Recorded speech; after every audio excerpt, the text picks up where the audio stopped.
no matter what producer there is, I feel like the business mentality that we are bringing to the table is completely, in my opinion, a game changer in the sense that we are focusing on things like research and development to not do the same thing over and over. Like, you guys are big video game guys. Oh yeah. Let's compare Radio Silence to a game of COD. Now we're going into Battlefield. Now they're both fighting games, but you have these control points. You have more strategic things that you need to do. Conquest. And I like what you said, Nasty. I really like that. It's not necessarily, players should not do whatever they want to do. Because if you're a true Airsoft Milsim player, you're not going there to just fucking ruin it for everybody. You want this to pan out to be a great event. Nobody goes to events hoping that it's a bad event. You spend money to go to a good event. So I like that you said players are going to do what they need to do. So if every player shows up and they have that loyalty to the faction that they signed up for and they said, I need to do this, that's going to completely influence the rest of the faction. It's going to influence the rest of the event, which is going to essentially influence all the events to come.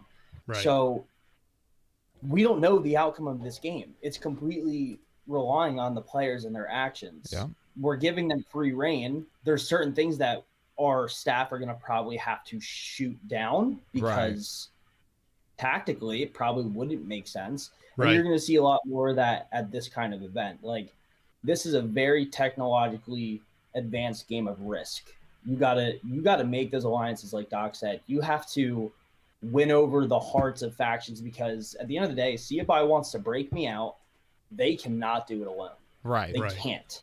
They can try, but they're gonna have much better time if they walk around without their guns, because they don't have their guns. They're civilians, right? They blend in. That was the crazy thing, is people would go into, even at Radio Silence, would be like, I don't see that guy with a gun. And obviously IGC being a military faction, they have rules of engagement. They're not going to shoot a guy that doesn't have a gun. Well, so you'd think. I would. You'd think. You'd hope.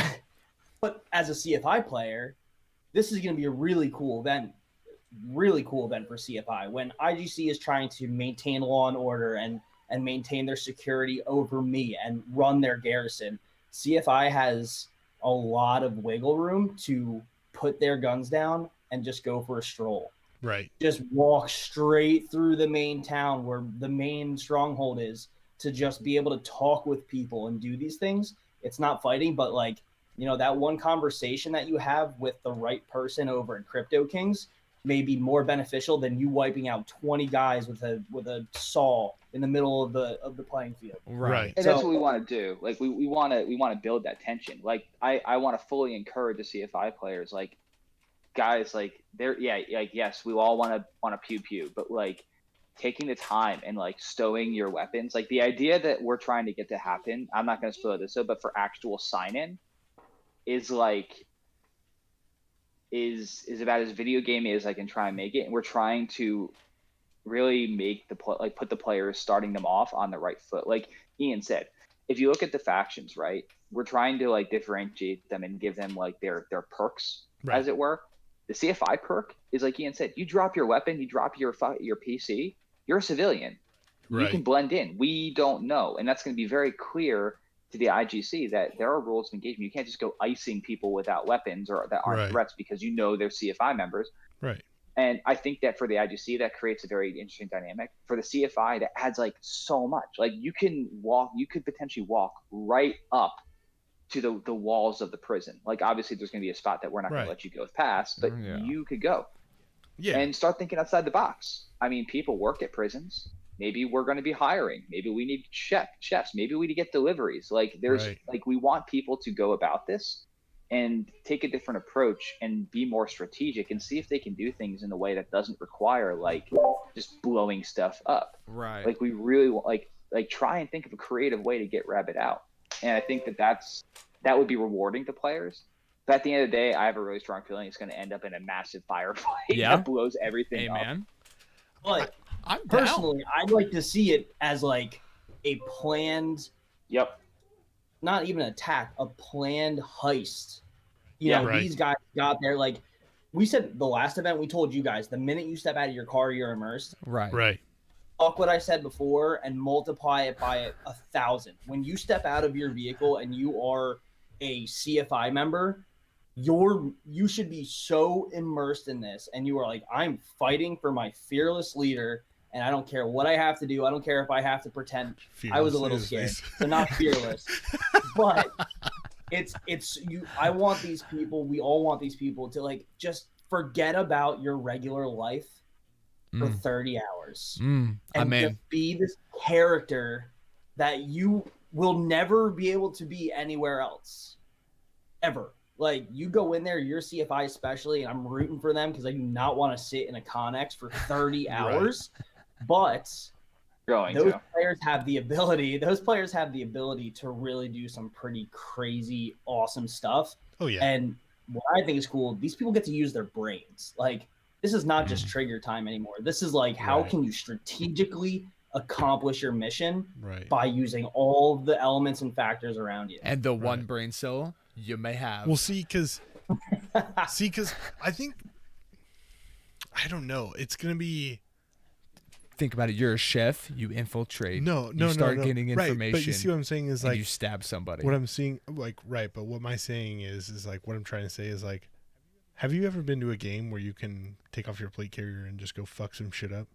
Like, not like, oh, I can just go fuck some shit up, but like espionage, fuck some shit up. No, but I want it. But you see what I'm saying? Like, yeah. But I think it's going to be, I think we're going to have to actually really talk to the players as the game comes along to really kind of like, hey, look, like, here's a random ass scenario.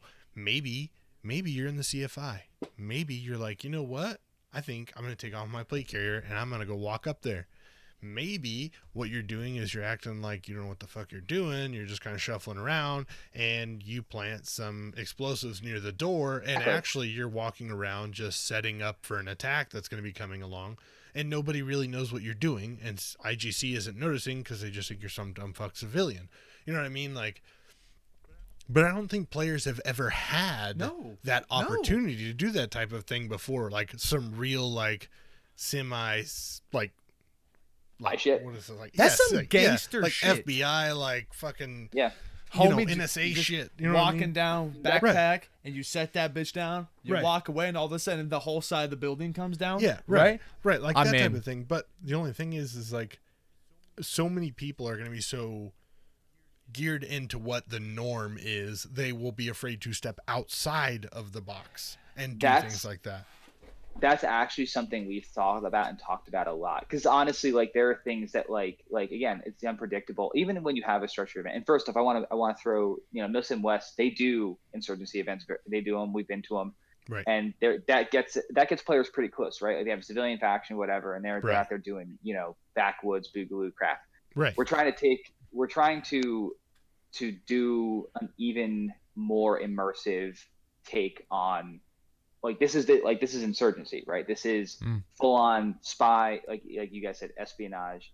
Right. We are really trying, and to take, our own unique spin on an insurgency event where players, like you said, our fear when we've talked about it is like, can we like are players even going to really like mentally conceptualize the things that they can do, right? Like, the thing is, like, I'm sitting here and as I'm dungeon mastering, I'm like, oh shit, like, could they do this? Like, there's 1,000 ways for them to go about this objective. A lot of the other insurgency style events I've been to, they're still on tracks somewhat, right? Like, you can go here, you can't go here. Like, they're in. We're opening the entire AO, and we're putting players in. We're saying work with your cadre. The other thing is, like, the cadre we're fighting a lot. I want to be very clear. Like, the cadre this time, we're going to be in character, but like for me, for example, I'm not even going to be in IGC uniform. I'm escorting Rabbit, so I'm not there commanding the forces. I'm a guest.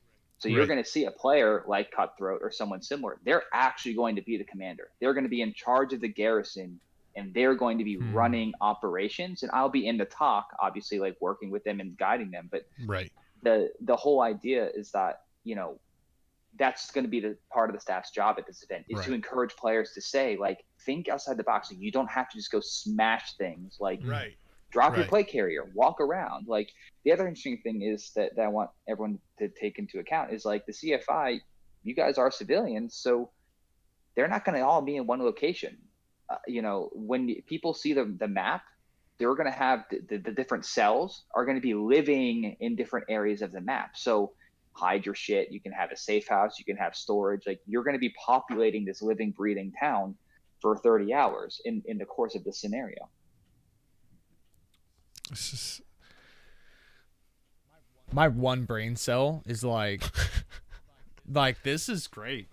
I think you'll have more success with it than you would think originally, but like, you gotta, the hard part is you really have to, like, you're gonna have to push on players to let them know, open like, mind, this is acceptable, this is, we want you to do this, we want you to take control and do something funky. Or realistically, let's be honest, we're all playing airsoft because we want some like movie or video game moment, and this is literally your chance to take a part of the game and make it your movie or video game moment. Like I said, that's what I was getting at with the espionage, or fucking CIA or FBI. Like, because how often do you get to go ruin some guy's plan just because you were like, let's do it, and it's gonna be that thing, like 3 to 5, 7 episodes later, you're gonna go, man, back in this day and age in history, because you're writing history in these games, right? And you're writing the future. This tall dude named Cutthroat took on a whole fucking planet, galaxy, and just destroyed them. But then, in my head, you can look back. Better. No, you're gonna be able to look back at any one of these future games and know why it's set up that way. Because like you said, you can infiltrate, you can be a civilian walking around. I don't know. Yeah. It's just going to be fucking dope. I'm pretty sure anything these two set up and their whole team, family team, everybody involved, it's not going to be a poor game. No. It's not going to be like... Huge thank you, by the way, for Radio Silence. Oh, yeah. Everybody, what like, the fuck? not even just you and Rabbit yourselves, right. but the whole crew, like whole everybody, team. Your guys' staffers that were there, signing everybody in and all that stuff. Like, seriously, like, that shit was just above and beyond. It's something I've never really seen before. Hey, man. It's part of what made the game special and helped you start getting immersed. So the moment that you were in those aero drop ships, that you were like, fuck. You know what I mean? Yeah. Like, that's really what made seriously, everything big thank you. Awesome. And big thank you for allowing us to come out and record it. Oh, yes. That was fucking awesome. Yes. Go ahead. No, thank you guys. Like, the event wouldn't have happened if people like you and your mentality didn't come out. Like, the event would have been nothing without you guys. So just as much thanks to you guys and every other player that came out to it. Like, we are constructing these games in a way that they are essentially fail-proof. Right. And I want to say this the right way. No matter what direction players take, every single person is going to have an experience of their own. Right. Every single player is going to have that movie video game moment at some point in the event. It really comes down to, are you driven enough to make that moment happen yourself? Right. The event has to end. We got to go back to our real lives at some point. Sunday afternoon rolls around. We got to call it quits. Like, so how are you going to end this? How are you going to determine the way this ends and the way it continues? Right. Are you going to just sit around, or are you going to actually go out and do something? And like, the CFI can win this entire event without firing a single BB. If you really think about it, they could. It's not going to happen. No, because people are going to play airsoft. But the reality is, if everybody showed up on the same page, like, hey, let's do this, like, they just showed up in like Ocean's 11 to that shit. Yeah, exactly. If everybody was like, hey, knife kills only CFI, you could get it done. Right. You could 100% do it. Right. You could do it. But like, I don't know if that's your leader saying something, or I mean, but it's a beautiful thing to see that every single player is now has that ability to make a severe impact. Even though they did actually have it at Radio Silence, it's now just been multiplied more on this event because it is open world. Like, right. It's very much your game. Like, IGC, they have essentially, Max, you would, for lack of better terms, you have a police force that's escorting me in the sense that because this is an IGC controlled territory on Eris, they have the capabilities to, like Max said, go kick down doors, go run raids on some of the existing civilian faction or the fascist group or Crypto Kings, because word spread around about this shady shit. Now, you may miss the biggest battle, but you could have been sitting in that little hut while the door got kicked in by a whole bunch of IGC officers, and your entire event was just made right there off something so minuscule that only 6 people experience. Yeah. Yep. So that's what we're trying to make happen, is that there are so many options. This thing can spiderweb in so many directions that if you go there with the right attitude and you go there in the proper mentality to have fun and play the game and allow the narrative to take you over, it is fail proof. You will have fun. It's flawless. Yeah. It's just flawless. No matter how it ends, how it begins, how it does during the thing, everybody, I genuinely think, just like they did this last time with the mall cops setting up claymores but why would you put a glow stick on a claymore? Not sure, because now everybody knows it's fucking there. But shit like that, and it actually worked. Yeah, they're like, hey, just like, so we know where they orange. That orange glow stick, that's a claymore, and it's out in the fucking woods somewhere. And I'm like, why would you do that? Fuck it, it works. I mean, if you want to mark it, you could mark it, I guess. Right, but I feel like there's gonna be a lot of sneaky shit. Yeah, I feel like the people that played the original events are gonna come out next time with full readiness, right, and are going to help the newcomers to get immersed. Like, we're gonna fucking get this. Follow me, let's make it. But I think also your returning players are really going to help the new coming players be like, be in it. Be like, oh, I can go do this stuff. This stuff is okay. And I think the second one, of course, I feel like it's going to be better than the first, just because when you really stop and look at it, that's how anything works. Right. Like the first episode, Task Force Podcast, hot garbage. The second episode, a little better. The third, a little better. You know what I mean? The second season, technical errors constantly. It's just kind of the way it works. Like, but you know, like, you guys are steadily going to improve, even on the small, minute details, and the fact that you're taking some of the feedback that was given, whether you thought it was good or if you thought it was bad, or if that person thought it was good or bad, you guys are taking it and adjusting it. And so, like, that's what makes me excited for Captivus, not only just to see the continuation of the storyline, but to see Grimnir events continue to progress grow and change and progress, right? And go ahead. Oh, no. I mean, like, the feedback was huge. Like, we actually got a lot of really good responses. Like, I sent that survey out after the event, and we got a ton of responses. I'll give you guys an example right now. One change we made, and we actually, like, identified it as a problem as well on the field, were the vehicle hit rules, right?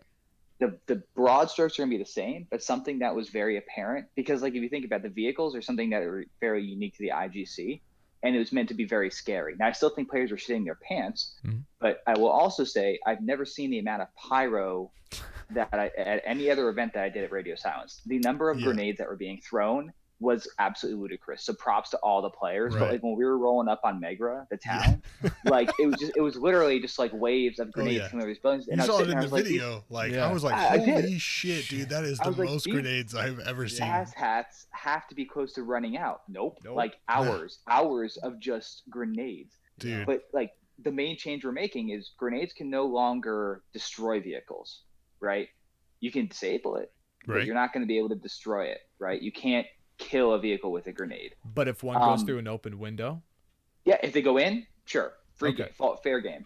But we have to give it some a vehicle can't, like, you guys over in Megra, you guys couldn't make it 10 feet without being disabled again. Right. So when it comes down to it, that's where people are going to have to be like, all right, is our group chipping in for a tag in? Because that's the way that they can be taken out. It's a direct hit from a tag-in launcher.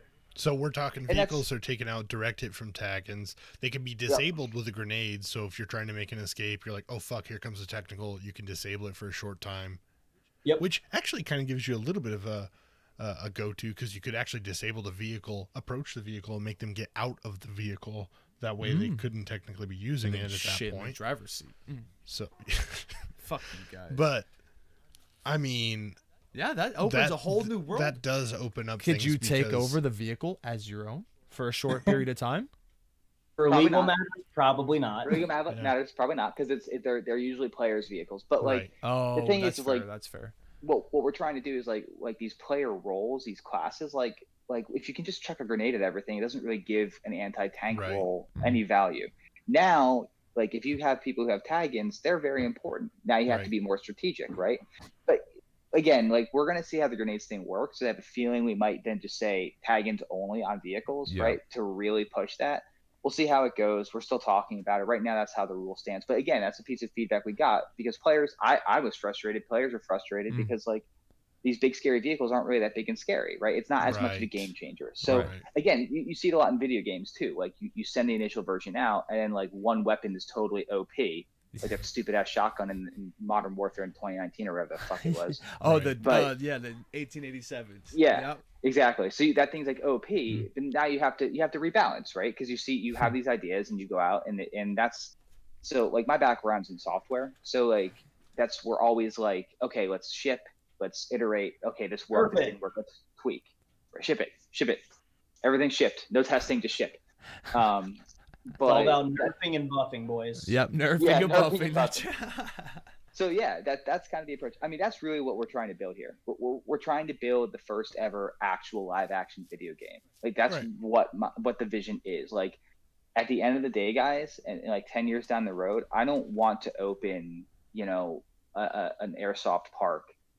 That's I don't want like an airsoft park or anything else. I want to open Westworld. That's the vision. I want Westworld. That's what I want in 5 to 10 years is to have a place where you can show up and you're there. The Soul Wars is alive and well, and you're in it. Do you know what Westworld is? Okay, I'm just making sure. Okay, thank God. Normally, Nasty does not do movies of any type, like Star Wars. Yeah, that's right. Well, Shame him. I'll fight you. Shame. But that's what we're trying to do, right? And like you said, we're always trying to iterate. Like for example, another piece of feedback: 40 hours, fucking rough. 40 hours is rough for us. I just want everyone to be clear. I ate a bagel with peanut butter, and I got about an hour and a half of sleep that entire weekend. We were messed up at the end. So like those tears Ian was talking about, I teared up too when everyone did the GrimnirTactical at the end, which was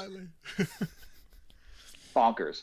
Teared up, but half of those tears were just pure joy of it being over, and the other half were like, this was awesome, but mostly it was just I'm crying on the inside because I'm so broken. Yeah. But a big piece of feedback was like 40 hours, too much. For a lot of people. I'm not saying we'll never do a 40-hour again. Right. 30. But here's the thing, though. We're like, but that, like for guys like you or further away, we want to make it worth the trip, right? We want to make the price of admission worth it. So Friday night, if you actually look at the event agenda, we're still open for business Friday night. The difference is like it's all about family time, man. Come and hang out. We're gonna set cornhole up. We're gonna do like little. We're trying to do stuff where it's like maybe some one-on-one, a 1v1 bracket, right? You can go into these very small fields and like fight each other for a prize. Exactly. Like, come just hang out, right? Just camp out, chill. Do pre-check-in, so this way in the morning everyone's like well rested, everyone's there, our stuff's ready, and the event starts at 8 a.m. if you noticed. And there's a really specific way that we're looking at doing check-in, and the event start, like Ian said, we're trying to figure out a more creative way so players get on the field, and the event kind of builds on itself as the day progresses till it gets to this really intense crescendo. So I just want to make sure I stress, like, I want people to show up Friday night. Like, you're invited to. You don't have to show up till 8 a.m. on Saturday. Right. Check-in will be open, but we want people to come hang out with us. Right. Like, the vendors will be open. Like, do meet and greets. Like, I mean, we'll have the whole GrimnirTactical staffs there. Like, come hang out. We'll be looking at patches. Like, there may or may not be something else we're going to be announcing very soon that we're working on that's very close to being done that will be available from us during that time. But yeah, it's all very good. It's all awesome. They're going very World War II Call of Duty-esque in the waiting lobby where you can 1v1 and hang out together. Exactly. There it is. It's your lobby. Correct. That's it. Yep.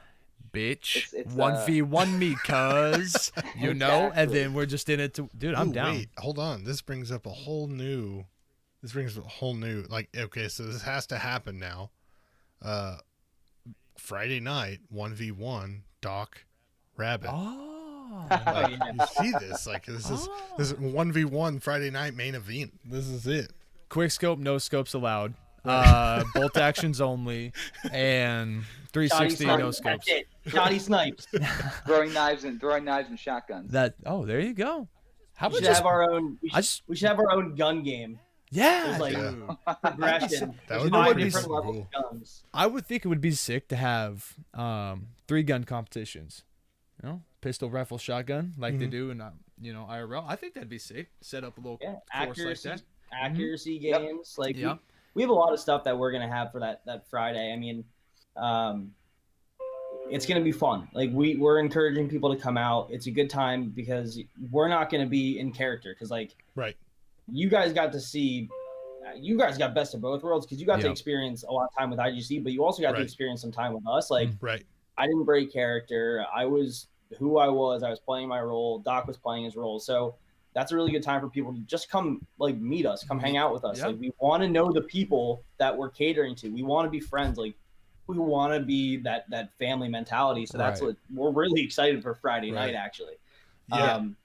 But I mean, obviously, all I can say personally, just to kind of wrap up the whole Captivist thing, is if you're at Radio Silence and you kind of want to see it a little in between Radio Silence Captivist, go watch our video on YouTube that we put up.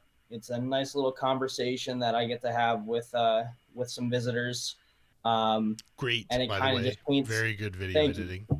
Thank you. I appreciate it. But it's good because one thing is character development. I mean, that's huge in any good game or movie or anything is character development. Like Right. you're going to start to learn because we have a lot of things planned in the media area. You're going to really start to learn who these people are and how they're associated with one another. You're going to learn their histories. You're going to learn, obviously what they've done in the past. And I think that's going to be something really cool that people can have a connection with. So I'm good. excited for it. I'm so excited still for have- hamburgers and macaroni and cheese again, dude. We still have some news stuff that we need to put together that I will be getting with you guys again on shortly. It probably will be after the Thanksgiving season, but something I definitely want to work out. And it's funny that you say you never broke character when we were playing because my favorite part, since we were talking about favorite parts in the videos, was I was sitting there giving a description of what was going on to Nasty. He was like, tell me what's going on. So I started telling him about what's going on, and as you're passing, I'm saying something, and you're just like, shut the fuck up. Yeah, that was quality. Dude, shut up. And I'm like, the hardest laugh just editing video, just playing it back. Like you said, 15 seconds. Just like, I say something, and you're like, shut the fuck up. Just keep going. And I was like, I was dead. I was so dead. That whole exchange when you guys were in that town, one of my favorite parts is our buddy, our other partner, Mongo, Logan. Yeah. Walking around in his big freaking boonie hat with just a grenade launcher. And you guys are talking, and he's like, stay right there. He's a big dude. He's like 6'4", and I'm like, wow, Logan. He's like, you're like, come on, man. He's like, shut the fuck up and stay there. I was like, oh my God. I know. Like, what the bad part is like the little bit of acting that, being somewhat of an embedded staffer in an event is to continue to keep that role play going. Like it's a little bit difficult at times because there's some shit that's just so funny that you're like, oh my God, Mongo does not look like the type of guy who'd be like, shut the fuck up and stay there. But I'm like, that's pretty good. I don't know. When he said that, I was kind of like, you trying to step up to SSNA? Like, we trying to do this right now? Like, that'd have been lit. I'd have fought him. Like if you notice, when I take Classy's gun, I like choke him out with this sling. I had no idea. I was like choking him. He's like, I know. Like, seriously, stop, please. Like, this is weird. He liked it. He did. Oh yeah, he liked it. After Logan shot him on the berm, we had we were obviously taking you guys back to the town, and I had a moment of realization where I kind of like broke character, and it was probably about, I don't know, it might have been like 10 minutes after that all happened, and I kind of was like, oh fuck, I still have Classy's gun, and now I'm responsible for this thing. So I'm like walking around. I'm trying to find somebody. I'm like, hey, Logan, I don't want to be responsible for this. Like, No. you have a grenade launcher. You can take this. I was like, So, man, Classy's going to have a fun. ton of footage. Yeah.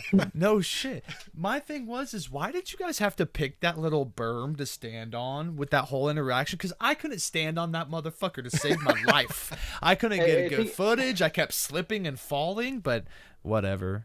We had the stage. So we had to make a stage, and the whole idea is when Classy got shot, the whole thing was like, well, you're dead, so you got to vanish. So we were like, okay, well, Classy gets shot on this hill. The poor guy, he was such a good sport. Is like, Classy, you're gonna get shot. We want you to roll down this hill and then crawl your ass through this brush so that they don't find you, and you got to change into your Dr. Killian costume. He's like, really? I was like, yes. He's like, oh, okay, fine. And then just talk about Killian, who, by the way, like he's not listening right now, I don't think, but like a lot of props to Scott Klasner, right? Like so much good feedback for him. He nailed it, right?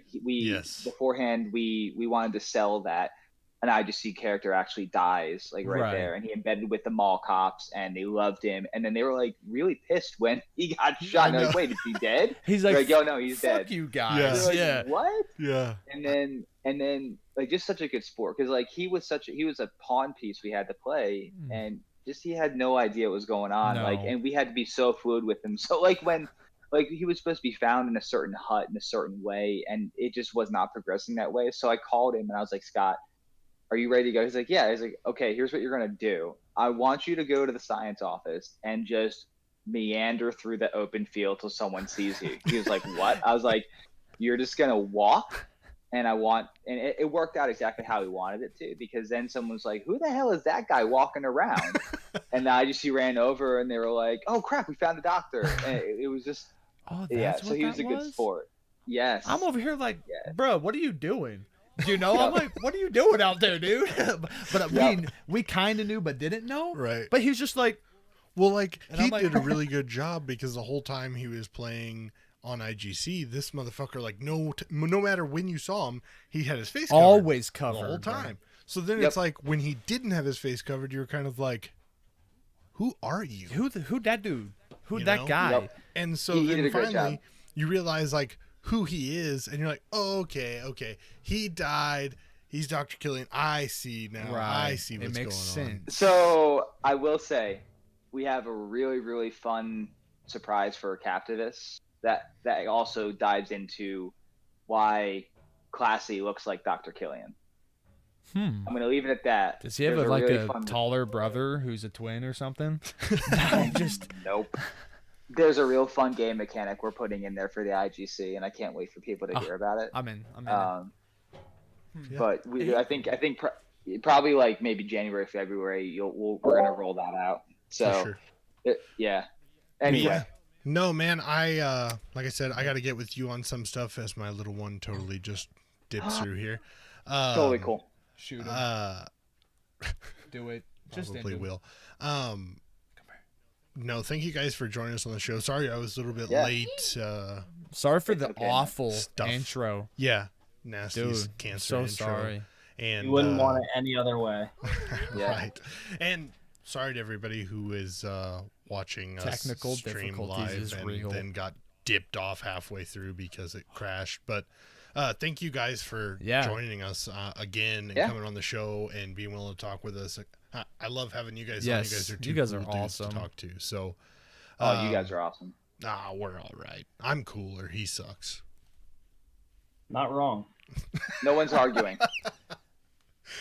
I want to say something so mean, but no, man, we love you guys too. Thanks, and you know, I'm like I said, I want to get with you before we get into the new year, basically, and we'll start getting some stuff together and making some plans with the extra footage we have. But thank you guys for coming on, and of course, you guys know the sponsors by now. 6mm Plastics, some great dudes. If you need some plastic, get them from those guys. Buy it. They're just awesome. TS Blades, if you need some the fuzzy shit that goes on your earmuffs. And apparently he's just running the stuff now. Dude. Discount codes have been in the chat this whole time, so they probably have popped up on your screen. Anyway, we love you guys. Everybody, have a good night. Yes, everybody have a good night. And thank you guys for joining us again. Yes. I can't say it enough. Thank you guys. Always a pleasure. And then remind everybody, Captivus, date, and place right now. Yeah, so Captivus, which is GrimnirTactical events, episode 2 will be April 16th, 17th, and 18th. That's going to be at On Target Paintball, and that is in New Jersey. Tickets are live on our website, so head over there. Obviously, get them now. Make sure you read through the different factions just in case you want to try something different. You want to keep your loyalty, whatever you want to do.